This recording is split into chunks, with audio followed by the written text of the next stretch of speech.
Vídeo de hoje do canal do Nicola para te contar o que existe de verdade nas especulações de que o meia Pastore, argentino que rescindiu seu contrato com a Roma, pode virar reforço do São Paulo. Bora contar também sobre o sucesso do Corinthians nas criptomoedas. Os tokens do Timão foram lançados nessa quinta-feira e acabaram em pouquíssimo tempo. Vou também trazer uma ótima notícia envolvendo o Palmeiras e o meia Danilo, que parece cada vez mais perto da seleção brasileira. Para completar a resposta do empresário do goleiro João Paulo dos Santos sobre um suposto interesse do Flamengo. E por último, a história de um jogador da seleção chilena que abandonou a concentração horas antes do confronto contra o Brasil. Tudo isso a partir de agora, não sem antes me apresentar. Sou o Jorge Nicola e criei esse canal com mais de 1 milhão de inscritos para deixar você super bem informado sobre as coisas do futebol. Se você ainda não se inscreveu por aqui, é bem fácil. Vai apertar esse botãozinho vermelho de inscreva-se. Aproveita e também ativa o sino para passar a receber notificações toda vez que a gente fizer vídeo novo ou programas ao vivo. O programa dessa quinta-feira começa às 7 da noite. É uma ótima chance de você mandar uma pergunta sobre o seu clube do coração. E aquilo que eu não souber, eu repasso para as minhas fontes via WhatsApp e respondo ainda durante o programa, beleza? Bom, bora começar o vídeo contando que ele é um oferecimento de 1xBet, a casa de apostas esportivas que tem todos os tipos de opção dentro de cada jogo. Por exemplo, às 10 da noite dessa quinta-feira tem Chile e Brasil, partida das eliminatórias para a Copa, Chile jogando em casa e precisando vencer.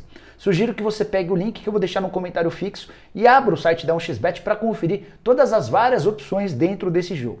Queria destacar que a vitória do Brasil sobre o Chile está pagando 1,76, ou seja, cada R$1 apostado pode render R$1,76. Já a vitória do Chile paga 6,2, ou seja, R$6,20, e o empate pagando 3,46.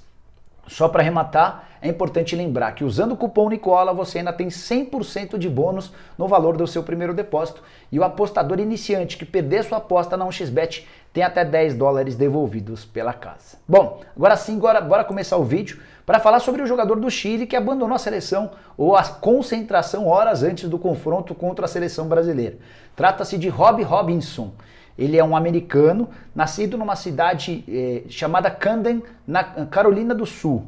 Ele é de origem chilena, mas se mudou, ou melhor, os pais dele se mudaram para os Estados Unidos e foi lá que ele nasceu. Tem 22 anos de idade, atua como atacante, joga no futebol da Major League Soccer e estava treinando com a seleção chilena nos últimos dias. Se ele entrasse em campo para enfrentar a seleção brasileira nessa noite, ele estaria impedido de jogar pela seleção dos Estados Unidos e foi isso que fez ele abandonar a concentração.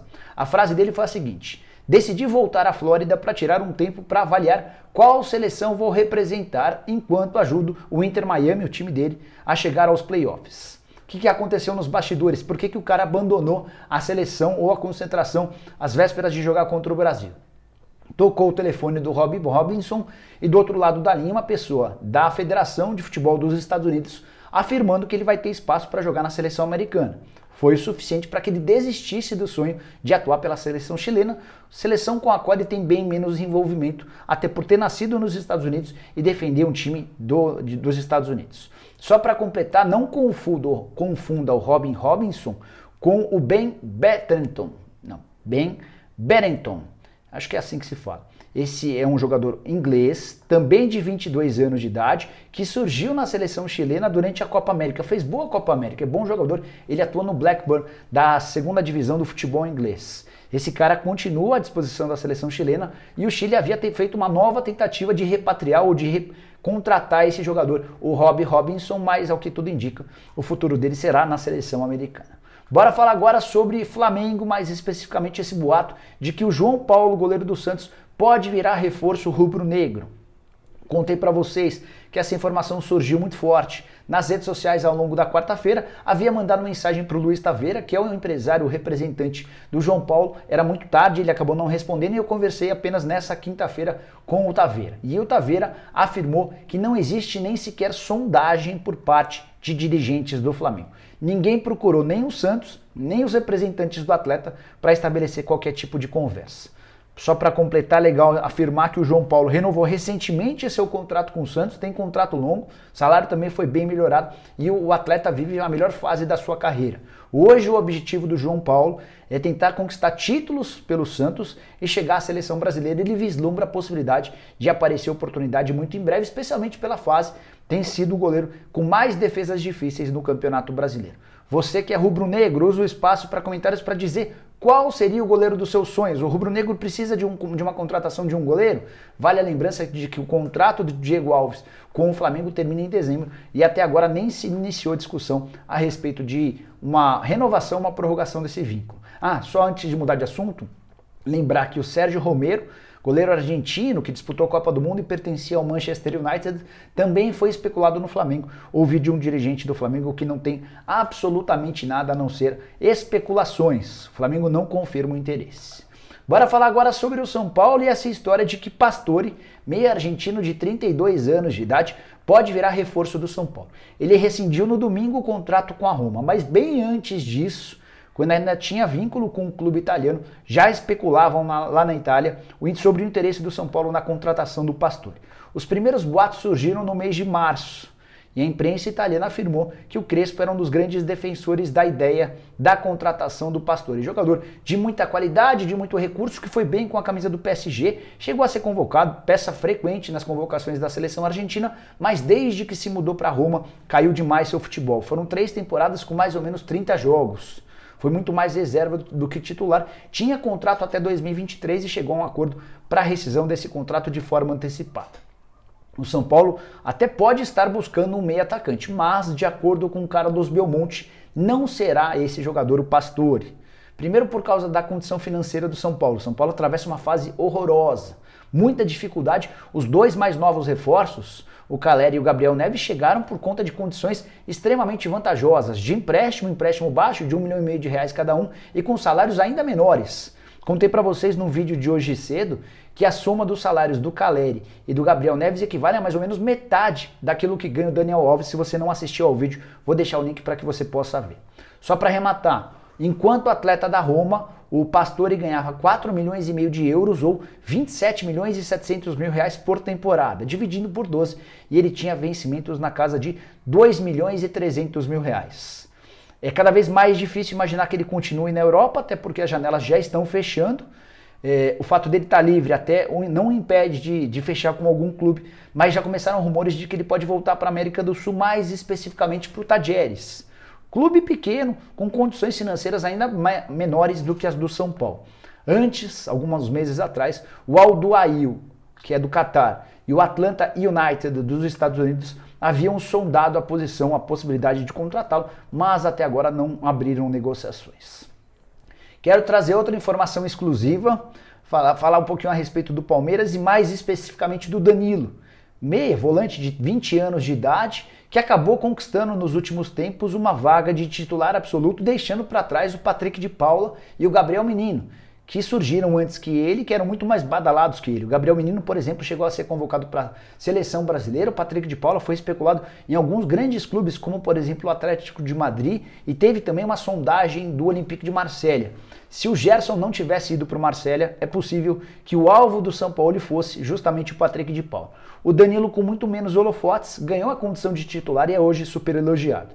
E a informação exclusiva que eu quero dividir com vocês é que recentemente pessoas da CBF entraram em contato com o Palmeiras para perguntar um pouquinho mais a respeito do Danilo.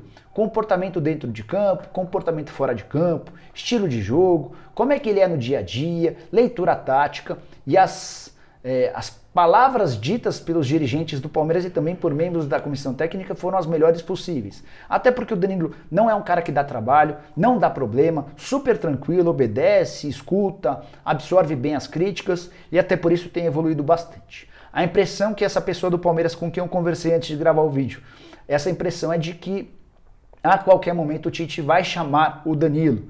Existia até a expectativa no Palmeiras de que a convocação viesse agora, para essa série de 3 jogos das eliminatórias. Não rolou, mas o Palmeiras imagina que essa convocação não está distante, até porque o futebol do Danilo tem crescido demais. Jogador que foi recentemente alvo de uma proposta do Watford da Inglaterra, 12 milhões de euros, e também de um time russo. O Palmeiras disse que nem senta para conversar com propostas inferiores a 15 milhões de euros. 20 anos de idade, na atual temporada 34 jogos, 3 gols marcados e mais 3 assistências. O Verdão é dono de 70% dos direitos econômicos, outros 30% seguem vinculados a um time baiano chamado Cajazeiras, que foi o responsável por descobri-lo, o Palmeiras está tentando convencer o Cajazeiras a ceder, a vender esses 30%, porque o Palmeiras imagina que vai faturar muito mais lá na frente se tiver 100% dos direitos econômicos, contrato até 2025 e multa rescisória de 100 milhões de euros. Bom, bora fechar o vídeo falando sobre uma novidade relacionada a essa quinta-feira.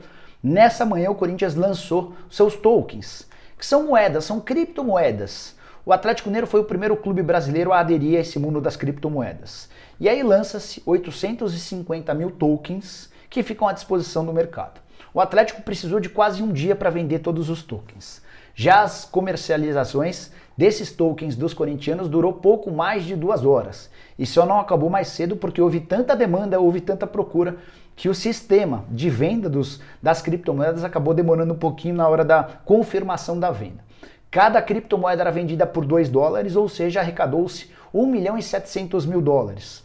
Trazendo para a nossa moeda, a gente está falando de algo na casa dos 8.800.000 reais. Corinthians não confirma como é que ficou a divisão, mas se a gente se basear naquilo que aconteceu com o Atlético Mineiro, é de se imaginar que o Corinthians tenha ficado com metade da receita, ou seja, em apenas um dia, 4.400.000 reais.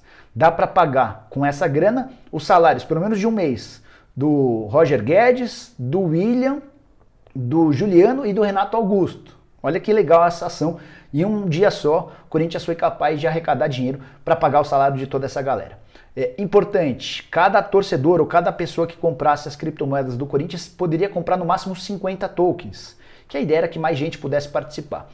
Pessoas de 150 países diferentes adquiriram os tokens do Corinthians, que vão ficar por um tempo parados e no dia 9 de setembro, aí sim inicia-se uma comercialização normal, já com o valor dessa moeda flutuando para cima ou para baixo, e é de se imaginar que quanto melhor o time em campo, maior vai se valorizar essa moeda. Se o time não for bem em campo, a tendência é que esse valor da moeda desvalorize. Tem muita gente apostando que pelas contratações, a criptomoeda do Timão vai ter bastante valor no mercado nos próximos dias. Antes de mudar de assunto, ou antes de encerrar esse assunto, só lembrar que vários outros times grandes e importantes do mundo já aderiram aos fan tokens.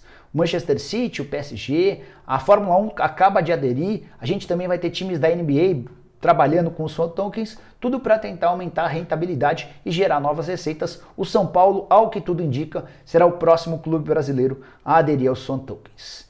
Coisa que não tem nada a ver com essa história das moedas, o William, novo reforço alvinegro, camisa 10, apresentado nessa quarta-feira, bidou. O nome dele apareceu no BID, o boletim informativo diário, e ele já está à disposição para fazer a estreia na próxima terça-feira em jogo contra o Juventude do Campeonato Brasileiro, como ele vinha treinando. Chegou até a participar de jogos do Arsenal na pré-temporada. É de se imaginar que ele esteja à disposição e já estreia com a camisa do Corinthians pelo time do Silvinho na terça-feira da semana que vem. Eram todas essas as muitas informações que eu queria dividir com vocês no vídeo de hoje do canal do Nicola. Se curtiram, não esqueçam de deixar like, de se inscrever no canal. A gente se vê a partir das 7 da noite no programa do Nicola, beleza? Até lá, tchau, tchau!